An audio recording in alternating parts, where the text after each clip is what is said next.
Hello YouTube, welcome to Histories, Mysteries, ASMR. I created this channel to talk about the things that I enjoy and am interested in throughout ancient history, with an ASMR twist. This is my first channel, and I am new at the craft, so any advice would gladly be taken in the comment section. Today, we are going to be reading an excerpt from Homer's Odyssey, an ancient poem that has been around for thousands of years. So without further ado, here's Homer's The Odyssey. The Odyssey of Homer. The council of the gods and the summons to Telemachus. Speak to me, Muse, of the adventurous men who wandered long after he sacked the sacred citadel of Troy. Many the men whose towns he saw, whose ways he proved, and many a pang he bore in his own breast at sea while struggling for his life and his men's safe return. Yet even so, by all his zeal, he did not save his men, for through their own perversity they perished, fools, who devoured the kind, exalted sun. Wherefore he took away the day of their return. Of this, O goddess, daughter of Zeus, beginning where thou wilt, speak to us also. Now all the others who were saved from utter ruin were at home, safe both from war and sea. Him only, longing for his home and his wife, the potent nymph, Calypso, a heavenly goddess, held in her hollow grotto, desiring him to be her husband. Nay, when the time had come in revolving years at which the gods ordained his coming home to Ithaca, even then, among his kin, he was not freed from trouble. Yet the gods felt compassion, all save Poseidon, who steadily strove with godlike Odysseus till he reached his land. But Poseidon now was with the far-off Ethiopians, the remotest of mankind, who formed two tribes, one at the setting of the exalted one, and one at his rising, awaiting there a sacrifice of bulls and rams. So sitting at the feast, he took his pleasure. The other gods, meanwhile, were gathered in the halls of Zeus upon Olympus. And thus began the father of men and gods, for in his mind he mused of gentle Aegisthus, who Agamemnon's far-famed son Orestes slew. Mindful of him, he thus addressed the immortals. Lo, how men blame the gods. From us, they say, spring troubles. But through their own perversity, and more than is their due, they meet with sorrow. Even now, as Aegisthus, pressing beyond his due, married the lawful wife of the son Atreus, and slew her husband on his coming home. Yet well he knew his own impending ruin, for we ourselves are forewarned him, dispatching Hermes, our clear-sighted, speedy conner, and told him not to slay the man, nor woo the wife, for because of the son Atreus shall come vengeance from Orestes, when he is grown and longs for his own land. This Hermes said, but did not turn down the purpose of Aegisthus by his kindness. And now Aegisthus makes atonement for it all. Then answered him the goddess, clear-eyed Athene, our father's son of Cronos, most high above rulers. That man assuredly lies in benefiting ruin. So perish all who do such deeds. Yet is my heart distressed for wise Odysseus, hapless man, who long cut off from friends, is meeting hardship upon a sea-girt island, the navel of the sea. Woody the island is, and there a goddess dwells, daughter of wizard Atlas, who knows the depths of every sea, and through his power holds the tall pillars which keep earth and sky asunder. It is his daughter who detains this hapless sorrowing man, ever with tender and insistent words enticing to forgetfulness of Ithaca. And still Odysseus, through longing but to see smoke spring from his land, desires to die. Nevertheless, your heart turns not, Olympian one.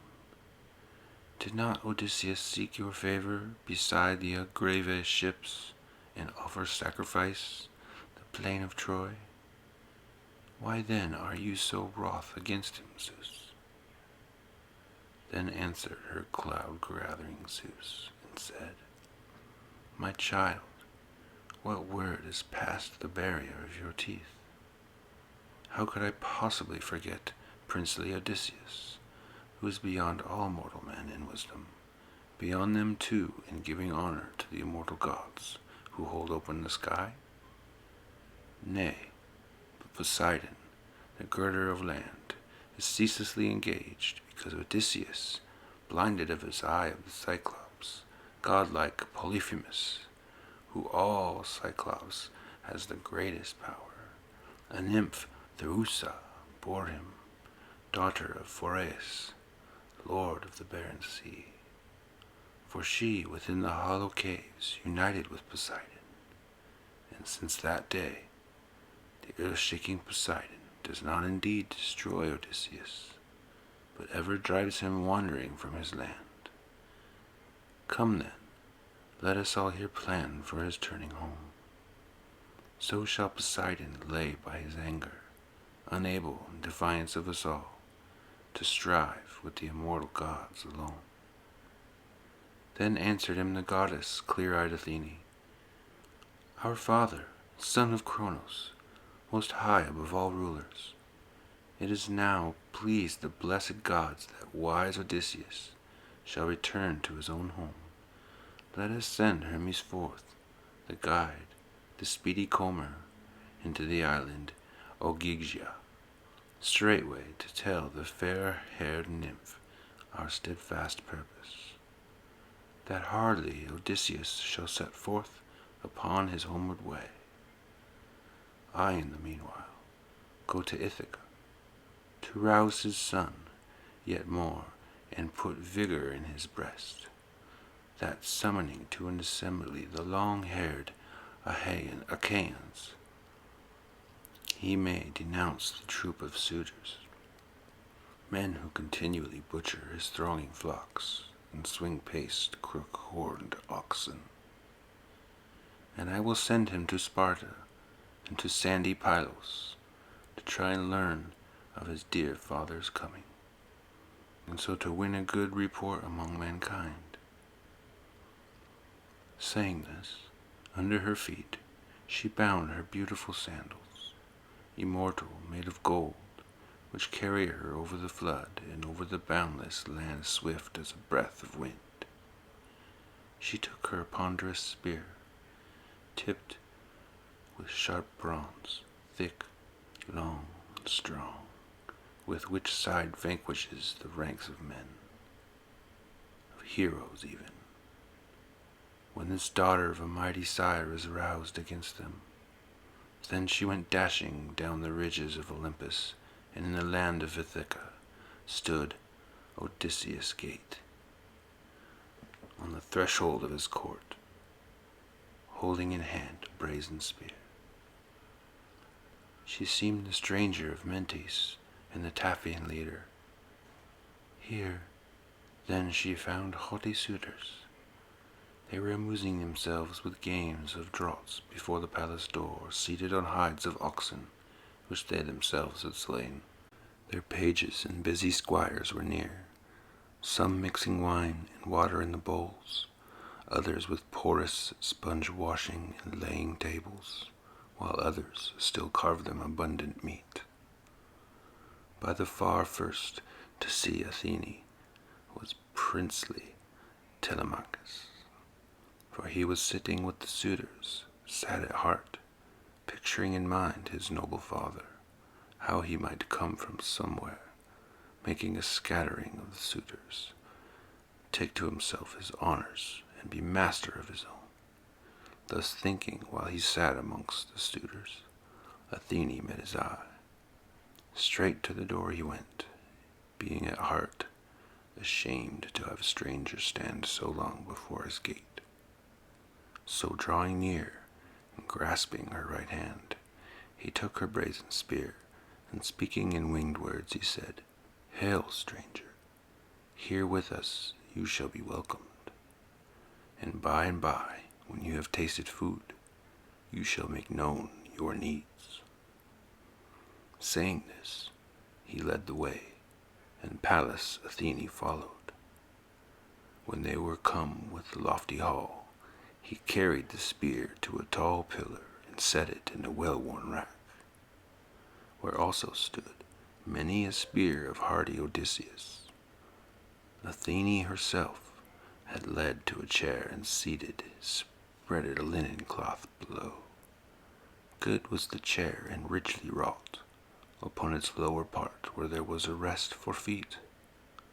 Beside it, for himself, he set a sumptuous seat apart from all the suitors, for fear the stranger, meeting rude men and worried by their din, might lose his taste for food.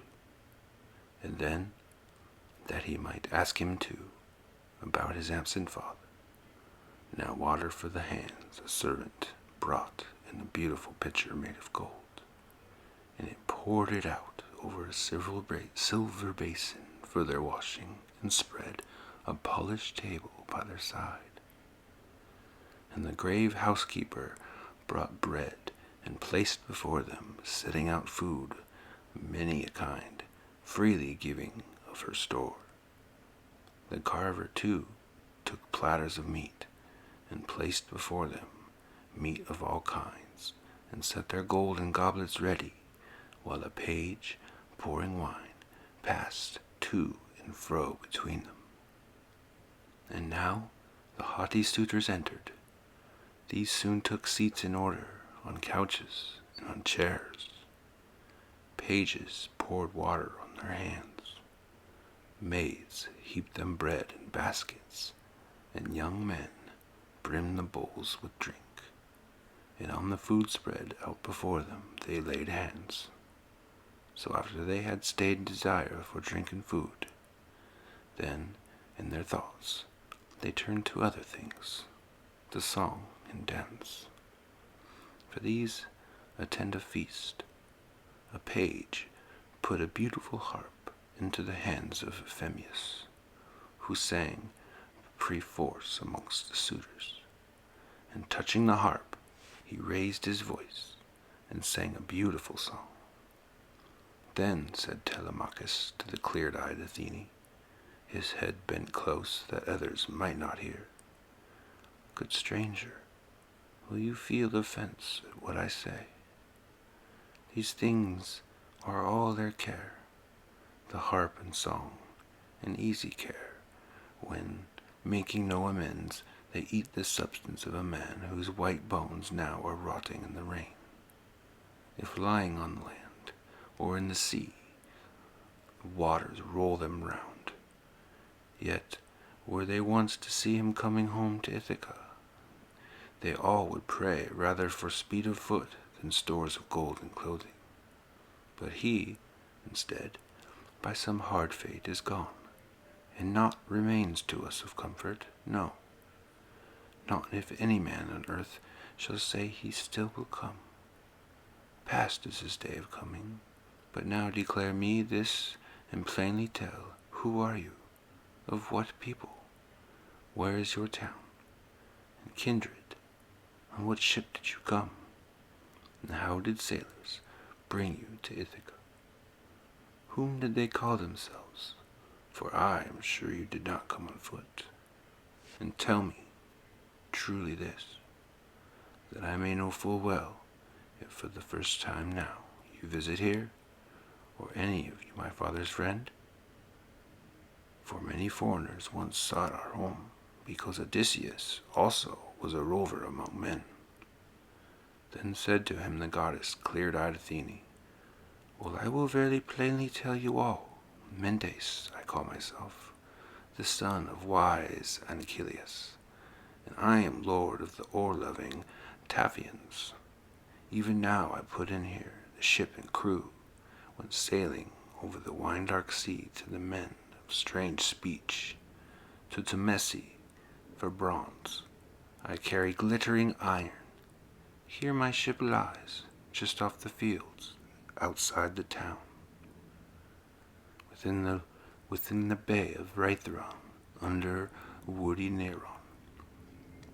Hereditary friends we count ourselves from early days, as you may learn if you will go and ask the Lord Laertes, who people say comes to the town no more, but far out in the country suffers hardship, an aged woman, his attendant, who supplies him food and drink whenever weariness weighs down his knees.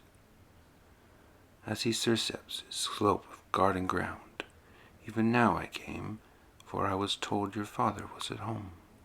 But as I see, the gods delay his journey, for surely nowhere yet on earth has the royal Odysseus died.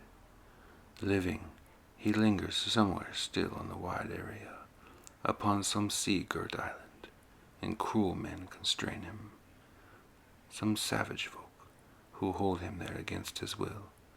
Nay, I will prophesy such things as the immortals bring to mind, things which I think will happen.